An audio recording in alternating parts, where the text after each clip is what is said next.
El síndrome del impostor.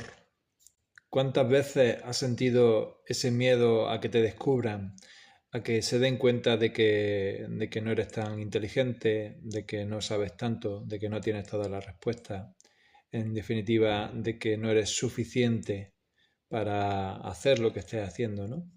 Y ese miedo, que es muy común y muy frecuente, es un miedo que normalmente ocurre dentro, no lo compartimos, ¿no? No solemos transparentarnos, y esa opacidad o esa tendencia a ocultar este miedo lo que hace es que se interiorice cada vez más y cada vez sea menos accesible para la conciencia, hasta que llega un momento en el que ni tú mismo te das cuenta de que estás asustado, de que te da mucho miedo que te descubran, ¿no? Que descubran tu invalidez, ¿no?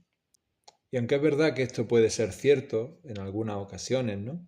Y realmente no estaríamos hablando de un síndrome, sino que estaríamos hablando de un impostor, ¿no? De alguien que está fingiendo algo que no es real, ¿no? Cuando hablamos del síndrome del impostor, no es eso, sino más un miedo que tiene que ver con una herida del pasado, ¿no?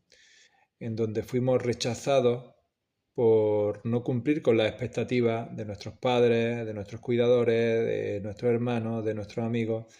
Fuimos rechazados porque no éramos suficientes para el otro. Y esa herida profunda, esa herida que es muy invalidante, normalmente no se comparte, ¿no? Como ya digo, se interioriza y se acaba convirtiendo en una memoria, una especie de programa o de patrón que se reactiva cada vez que asistimos a una situación donde existe la posibilidad de volver a ser juzgado, rechazado, a ser invalidado, ¿no? Ahí es cuando se activa este síndrome del impostor y aparecen todos esos miedos. Sin embargo, este miedo inconsciente normalmente lo que nos conduce es a una subjetividad negativa, ¿no? Que nos impide ser objetivos, nos impide observar lo que realmente está pasando, ¿no?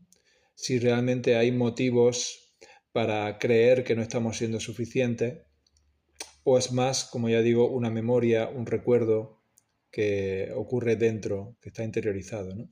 Porque cuando somos suficientes para realizar una labor, para hacer un trabajo, para, yo qué sé, para una relación, para cualquier actividad, somos suficientes, pues la realidad es lo que nos devuelve, ¿no? Si, por ejemplo, somos psicólogos, como en mi caso, ¿no? Si no somos suficientes, pues no vienen más pacientes, no hay trabajo, ¿no? Entonces ese feedback lo tienes constantemente ahí, ¿no? Si tú haces bien tu trabajo, pues la realidad te devuelve esa información, ¿no? Y tú puedes comprobarla, no necesitas nada más, simplemente observar los datos, registrarlos, ¿no? Y comprobar si realmente eres suficiente o no. Pero cuando estás atrapado en este síndrome, en esta fantasía o en este miedo, pues no puedes ver esa realidad, o aunque la ves, no es suficiente, ¿no? Porque el miedo es más potente, es más fuerte que los datos objetivos, ¿no? Y esto conduce pues a una persecución interna, a una exigencia autoimpuesta, ¿no? Que nos lleva pues eso, a tratar de perfeccionarnos constantemente, a tener miedo a esa evaluación, a prepararnos y hacer más cursos y todo esto que en principio formarte está muy bien, pero no cuando lo haces desde el miedo o desde este síndrome, ¿no? Porque desde ahí no tiene fin, nunca es suficiente tampoco, ¿no? Del mismo modo en que nos invalidaron, nosotros nos invalidamos nosotros mismos, ¿no? Y nunca nos damos el aprobado, nunca es suficiente para nosotros mismos, ¿no? Y eso se traduce pues en una exigencia constante que es agotadora, ¿no? Por eso de lo que se trata no es tanto de formarnos más, por eso de lo que se trata no es tanto de formarnos más o perfeccionarnos, sino empezar a darnos a nosotros mismos esa validación. Y esa validación nos la damos en la medida en que somos capaces de mostrarnos, en que somos capaces de compartir con el otro quiénes somos, lo que sabemos, lo que no sabemos, lo que somos capaces, lo que no somos capaces, cuáles son nuestros límites, cuáles son nuestras capacidades, en la medida en que nosotros nos validamos. Y ahí el otro tiene la oportunidad de decidir si quiere trabajar con nosotros, si quiere relacionarse con nosotros o no. En la medida en que nos descubrimos ante el otro, perdemos el miedo a ser descubiertos por el otro. Y además, cuando nos descubrimos ante el otro, también nos descubrimos a nosotros mismos, descubrimos quiénes somos.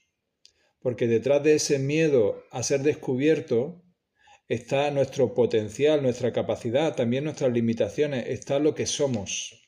Pero tenemos que superar ese miedo para atrevernos nuevamente a mostrarnos. Y como ya digo, a descubrirnos en los dos sentidos, descubrirnos ante el otro y descubrir quiénes somos realmente. Y esto es un acto de amor sobre todo, pero también un acto de valentía, ¿no? Y eso es lo que tenemos que entender, que se trata de atravesar ese miedo con miedo, no es no tenerlo, es atravesarlo sintiéndolo.